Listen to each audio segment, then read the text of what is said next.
Halo Cok, welcome back to Criminal Case.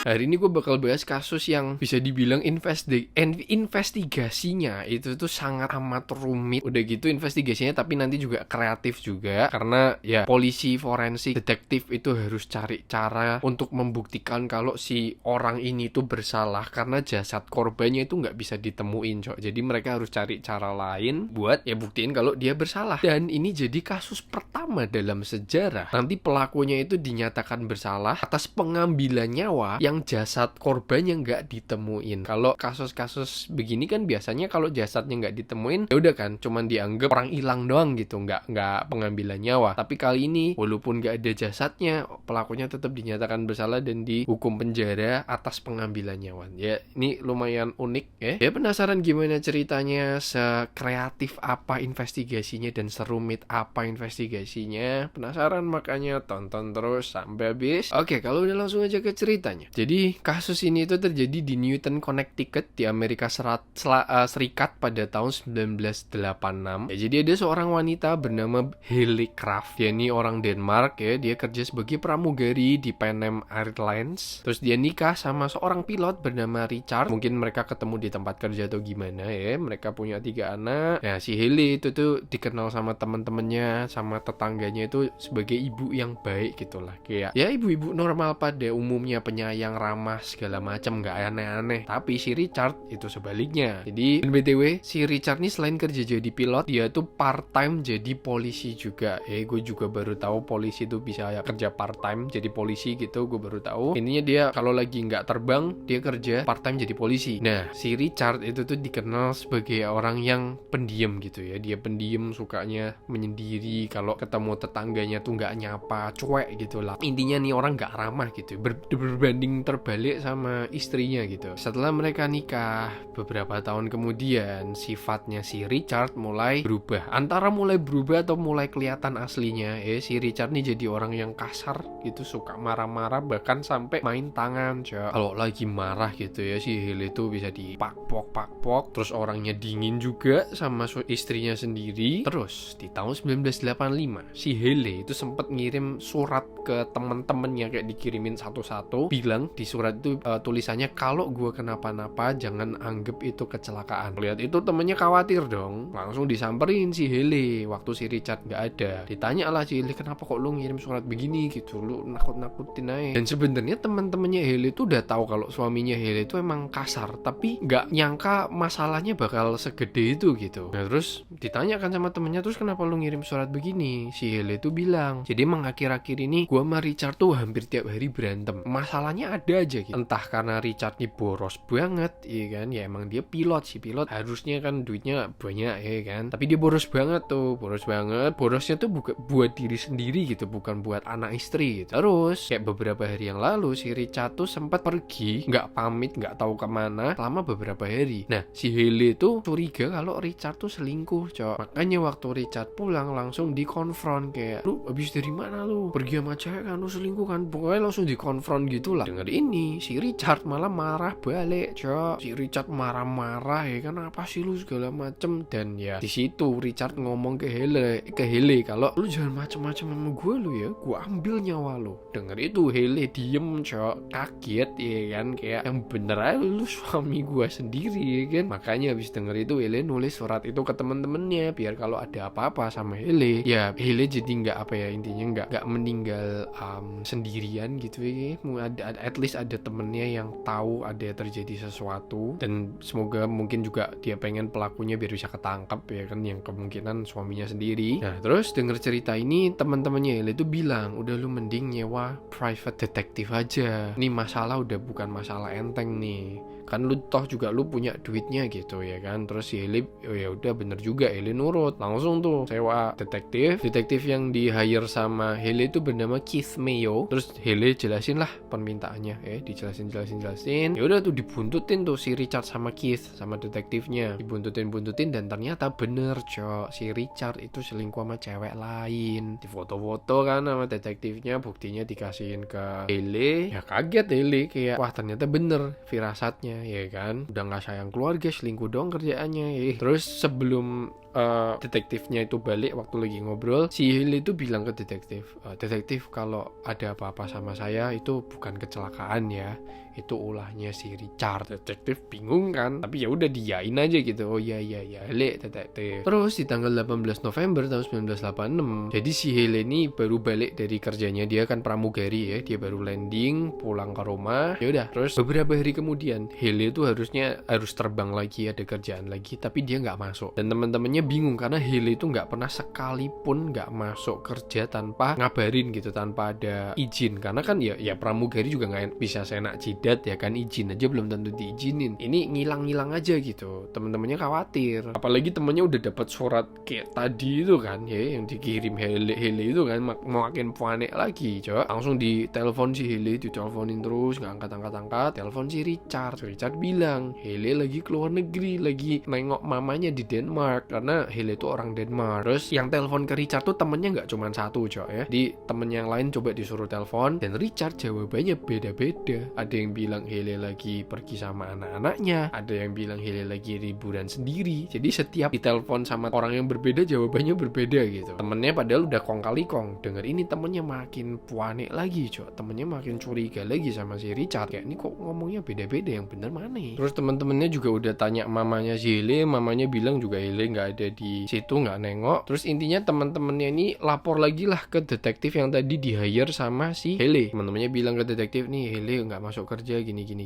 dijelasin lah secara detail. Terus ya udahlah, detektif Keith coba datengin ke rumahnya si Haley. Kebetulan waktu dia datang itu Richard nggak ada di rumah, tapi ada asisten rumah tangga yang jagain di rumah itu, buat jagain anaknya mungkin ya kan. Diketok, dibukain sama ART-nya. Terus di sini detektif tanya-tanya gitu, kayak Haley di mana? Terus ART-nya bilang nggak tahu pak, saya udah nggak kelihatan sama ibu Haley beberapa hari ini. Terus detektif tanya lagi, kayak ada yang mencurigakan nggak? ART-nya jawab, ada sih pak, kemarin tuh saya sempat lihat kayak ada bercak darah di karpet, tapi waktu saya tanya ke si Richard ya, si bapak Richard tuh langsung bilang udah nggak usah ikut campur gitu, ntar saya aja yang bersihin. Dan besoknya karpetnya dibuang, karpetnya cok. Terus si ART ini juga bilang kalau di garasi rumah tuh ada kayak kulkas gitu, dan kulkasnya itu juga hilang, nggak tahu kemana. Terus ART-nya juga sempat nemu ada nota pembelian gergaji mesin, sama si Richard ini sempat nyewa alat penggiling kayu cok. Di tanggal Haley terakhir terlihat penggiling kayu, lu bayangin nama gergaji mesin. Terus nota-nota yang tadi disebutin sama ART itu disuruh ambil, kasihin ke detektif ya kan, diambilin semua sama ART-nya, keterangan ART-nya juga direkam. Yaudah tuh dibawa sama detektif. Nah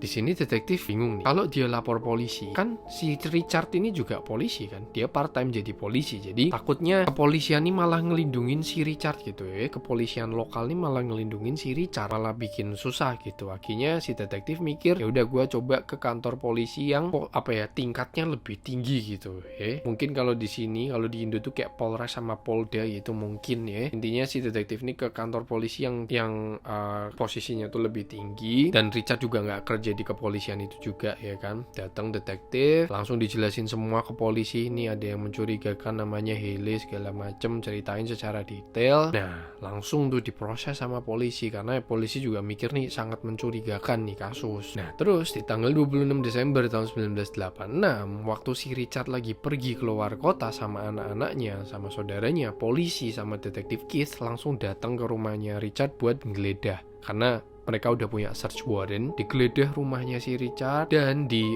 kamarnya si Richard itu tuh ditemuin ada kayak kayak cipratan gitu, kayak satu titik gitu, yang kemungkinan itu tuh titik darah. Jadi langsung diambil spraynya, diangkat buat dibawa ke lab ya kan. Terus polisi juga bawa anduk yang kayaknya ini bekas buat bersihin, mungkin kalau ada bercak darah itu buat ngelap-ngelap gitu. Entah taunya dari mana, mungkin ada bercak darahnya juga atau gimana, gue nggak ngerti. Intinya barang-barang itu yang ada bercak darahnya itu dibawa ke forensik ya, dan ditangani sama dokter bernama Henry Lee. Nah terus waktu dicek bercak darah itu, kalau menurut forensik itu tuh punyanya manusia ya, itu darah manusia yang golongan darahnya O, dan golongan darahnya si Hayley Craft itu O juga. Tapi sayangnya di tahun itu tuh DNA masih belum secanggih itu gitu. Jadi ya udah cuman golongan darah doang. Terus Richard pulang ya kan, langsung dipanggil ke kantor polisi buat diinterogasi, langsung dikonfront cok, nggak basa-basi cok. Lu yang ngambil nyawa istri lu kan? Si Richard bilang bukan, disuruh tes poligraf. Mau si Richard dan lolos cok, lolos tes poligraf. Ya udah nggak bisa ditahan, dilepas si Richard. Dan ini beritanya Hayley Craft ini itu udah nyebarnya minta ampun. Namanya si Richard ini juga udah jadi jelek. Semua media tuh ngeliput Richard, tapi si Richard ini tetap masih bilang kayak bukan saya pelakunya, sambil ditunjukin bukti dia lolos tes poligraf itu, kayak ditunjukin bukan saya pelakunya segala macem. Kasusnya semakin besar. Nah sampai ada satu orang bernama Joseph Haynes. Jadi Joseph ini kerja jadi pembajak salju. Jadi intinya kalau di luar negeri kalau pas lagi salju itu kan aspal, jalan aspal tuh kan saljunya tebel tuh. Nah dia tuh jadi yang ngerukin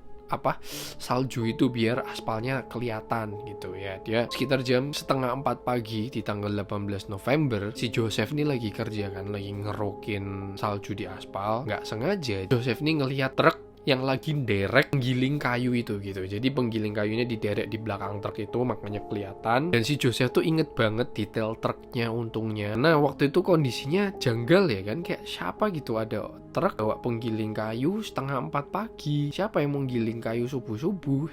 Kan aneh, makanya sama Joseph tuh nempel batu di otak tuh. Nah terus sambil diamatin kan ngeruk salju tuh kan pelan-pelan tuh ya kan, kayak mesinnya pelan-pelan ngerukin saljunya sambil diamatin gitu. Dia ngelihat ada satu pria pakai kayak semacam jas hujan warna oranye gitu. Tapi ya udah, si Joseph nggak nyamperin gitu, kayak udah kayak ngebajak salju aja gitu, lanjut. Terus setelah sejam kemudian Joseph ngelihat lagi sejam kemudian si truknya itu ada di dekat River Road. Terus akhirnya setelah dapat kesaksian ini si Joseph diminta polisi buat nganterin polisi ke tempat dia ngelihat truk itu. Ya udah tuh, nah, diajak ke sana, mulai dicari sama detektif sama polisi, mulai dicari dan polisi berhasil nemuin ada serpihan kayu. Serpihan kayu itu diambil buat diperiksa nanti di lab. Terus mereka juga nemuin ada sebuah amplop yang alamatnya itu tujuannya adalah ke alamat rumahnya si Hayley Craft, tapi amplopnya dong, nggak ada isi suratnya. Terus polisi juga nemuin ada beberapa helai rambut manusia, lumayan banyak itu. Terus tanggal 3 Januari tahun 1987 polisi juga berhasil nemuin ada serat-serat kain biru. Gue nggak ngerti cara nemu serat gimana, bisa kelihatan gitu ya. Intinya ditemuin tuh serat kain biru itu, ada sepotong logam dan ada kayak banyak potongan-potongan kecil-kecil putih gitu yang diduga itu tuh adalah potongan serpihan tulang gitu. Jadi ini semuanya diambil dibawa ke lab semua, sambil polisi nyari-nyari yang lain ya kan. Dan gak cuman itu, polisi juga berhasil nemuin ada kuku jari yang ada catnya ini, maksudnya kayaknya kutek gitu ya. Intinya ditemuin kuku, dioper lagi ke forensik. Polisi terus mutusin buat coba nyari ke dasar sungai, siapa tahu ditemuin jasadnya Hayley ya kan, ditenggelamin siapa tahu. Tapi sayangnya polisi nggak ketemu jasadnya si Hayley, tapi polisi ketemu ada gergaji mesin. Gergaji mesin yang ditemuin itu mereknya dan tipenya itu sama persis sama yang ada di nota tadi yang dikasih sama ART-nya si Richard. Itu kan ada nota pembelian gergaji mesinnya, sama tuh sama di nota itu. Sayangnya nomor seri gergajinya itu hilang ya. Jadi polisi gimana caranya harus bisa munculin nomor seri itu biar bisa dicocokin bener nggak ini gergaji yang dibeli sama Richard gitu, karena di notanya tuh udah ada tertulis nomor serinya gitu, jadi nanti bisa dicocokin. Terus di labnya si forensik nih udah lumayan yakin kalau Hayley itu meninggalnya sama benda tumpul, habis itu jasadnya itu digiling pakai penggilingan kayu gitu buat yang ngilangin bukti. Terus mulai tuh dicek satu-satu bukti yang didapetin tadi ya kan, serpihan kayu, terus ada tadi serat kain gitu. Dan serat kainnya itu tuh kalau menurut ART-nya si Richard itu tuh berasal dari baju tidurnya si Hayley. Dan baju tidurnya pun waktu Hayley hilang, baju tidurnya hilang, udah nggak ada di rumah gitu. Nah terus tadi kan nomor seri di gergaji itu hilang tuh. Nah di sini forensik pakai teknik yang namanya etching kimia. Jadi itu nanti di tempat nomor seri yang udah dihapus itu tuh bakal diolesin sama bahan kimia gitu, gue nggak tahu apa. Intinya dioles, nanti bekas ukiran nomor serinya itu bakal muncul lagi, cok. Gokil, cok. Gara-gara reaksi kimia yang entah gua nggak ngerti. Dan keluar tuh nomor serinya tuh 5921616, dan itu match sama yang ada di nota pembelian yang tadi dikasih sama ART-nya si Richard, cok. Jadi itu gergaji mesin yang beli si Richard. Terus dari helaian rambut tadi, total ada 2.600 helai rambut yang ditemuin, dan itu udah bisa dikonfirmasi kalau itu rambutnya si Haley. Kok bisa tahu itu rambutnya si Haley? Karena waktu tadi nggeledah rumahnya Richard tuh ditemuin sisirnya si Haley kan, dan di sisir tuh ada rambut-rambutnya Haley yang ketinggalan, jadi ya udah tinggal di matchin doang gitu, dan match. Terus potongan kuku tadi yang ada kayak kutekannya itu tuh coba diperiksa juga, kandungan cat yang ada di kukunya tuh jenisnya apa segala macem, dicocokin sama kutek yang Haley punya yang ditemuin di kamarnya Haley, dan match gitu. Jadi di sini forensik udah 98% yakin kalau Haley itu diambil nyawanya sama suaminya sendiri, tapi mereka nggak bisa nemuin jasad ya. Makanya mereka masih kayak nyari bukti terus, polisi sama detektif. Nah terus tadi polisi kan nemuin ada serpihan tulang gitu kan, serpihan yang menurut polisi itu kayaknya ini tulang gitu. Terus di sini akhirnya si forensik, si dokter Henry itu ngehubungin temennya bernama dokter Albert Harper. Dia tuh seorang antropolog biologi, nggak ngerti gue apa itu, mungkin spesialis tulang gue juga nggak tahu. Intinya minta bantuan si dokter Harper ini buat meriksa serpihan tulang itu punyanya siapa. Dilakuin tuh pengecekannya, dan itu bener serpihan tulang manusia, dan itu serpihan tulangnya si Haley Craft. Dan serpihan tulang yang ditemuin ada di penggilingan kayu itu. Dan BTW penggilingan kayunya tuh masih ada di situ ya, cok, masih ada di tempat, ditinggal doang di situ sama truknya ya. Dan ya itu serpihan kayunya ditemuin di alat penggilingan kayu itu. Rambutnya juga ditemuin di situ. Nah terus di sini tuh ada beberapa hal yang perlu dibuktiin konkret lagi. Polisi harus bisa buktiin kalau serpihan tulang yang ditemuin itu emang berasal dari badan manusia yang digiling pakai mesin penggiling kayu. Jadi caranya forensik pakai mesin penggiling kayu itu giling jasad babi, karena menurut mereka babi itu yang paling mendekati sama manusia. Intinya pakai mesin itu, pakai jasad babi, coba digiling itu babinya, terus diperiksa serpihan tulangnya itu, bandingin sama serpihan tulang yang ditemuin tadi dan hasilnya match, Jok. Di serpihan tulang itu emang berasal dari badan manusia yang digiling. Nah terus lo tahu kan tadi sempet ditemuin ada serpihan logam juga ya kan, kayak ada pecahan logam. Dan waktu diperiksa lebih dalam, itu tuh ternyata pecahan logam dari gigi palsu, Jok. Kayaknya di sini forensik si dokter Henry minta tolong sama dokter lain lagi bernama dokter Gus Karazulas. Dia tuh seorang dokter forensik yang spesialis buat meriksa-meriksa gigi gitulah ya. Terus dokter Karagulas ini minta dental recordnya si Haley. Untungnya ada, karena kan ya Haley pernah ke dokter gigi gitu. Dokter gigi punya datanya semua, diminta itu sama dokter Karagulas. Terus coba dicocokin gitu sama giginya si Haley, dan match, Jok. Gue nggak ngerti si matchinnya itu gimana, gue nggak ngerti proses detailnya. Intinya menurut dokter Karagulas itu logam yang ditemuin itu adalah dari gigi palsu yang dipakai sama si Haley gitu ya, intinya gitu. Akhirnya semua buktinya udah kekumpul, dipackingin sama forensik juga sama dokter-dokter yang dipercaya, yang reputasinya bagus. Akhirnya Richard Craft ditangkap, langsung disidangin, karena diinterogasi juga percuma, si Richard nih masih nggak mau ngaku ya, akhirnya langsung disidangin di bulan Mei tahun 1988 di New London. Jadi diperkirakan kejadiannya tuh begini, malam itu Richard sama Haley itu tuh berantem besar. Si Richard tuh lepas kontrol, jadi ya si Helen disikat ya, dipukul gitu, jatuh kena pinggiran kasur, terus mungkin tadi darahnya ada nyiprat ke kasur makanya ya kan. Terus ya udah Helen kehilangan nyawanya. Panik si Richard, akhirnya digiling jasadnya si Haley. Sebelum digiling dimasukin kulkas dulu, makanya kulkas yang di garasi tadi hilang. Masukin kulkas, dibawa pakai truk, digiling di sungai, pinggir sungai itu. Nah terus di sini pengacaranya si Richard tuh pembelaannya gini, barang bukti yang didapetin sama polisi itu nggak valid. Kenapa? Karena rumahnya Richard tuh digeledah waktu nggak ada Richardnya, jadi bisa aja polisi yang nanemin bukti-bukti itu di rumah itu. Make sense dong, kan nggak, maksudnya adalah segelintir polisi yang emang kurang gitu ya, mungkin bisa aja tuh ditanemin di rumahnya Richard, jadi Richard dituduh. Tapi ditolak pembelaannya sama hakim karena tadi bilang si polisi ini udah melakukan prosedurnya secara benar, udah dapat search warrant, udah bisa dicari segala macam, udah bisa dibongkar Terus setelah persidangan yang lumayan lama, hakim akhirnya mutusin kalau si Richard Kraft dinyatakan bersalah atas pengambilan nyawa istrinya Haley Kraft. Walaupun sampai terakhir tuh si Richard masih nggak mau ngaku kalau dia pelakunya. Si Richard dijatuhi hukuman penjara 50 tahun. Dan kasus ini tuh termasuk kasus yang sangat bersejarah karena yang kayak tadi gue bilang, ini kasus pengambilan nyawa pertama yang berhasil divonis pelakunya bersalah tanpa adanya penemuan jasad. Karena biasanya kalau jasadnya nggak ketemu, pelakunya tuh mungkin kalau dinyatakan bersalah pun dinyatakan bersalah atas penculikan, mungkin nggak bisa pengambilan nyawa karena jasadnya nggak ditemuin. Tapi di kasus ini pelakunya dinyatakan bersalah atas pengambilan nyawa. Jadi lumayan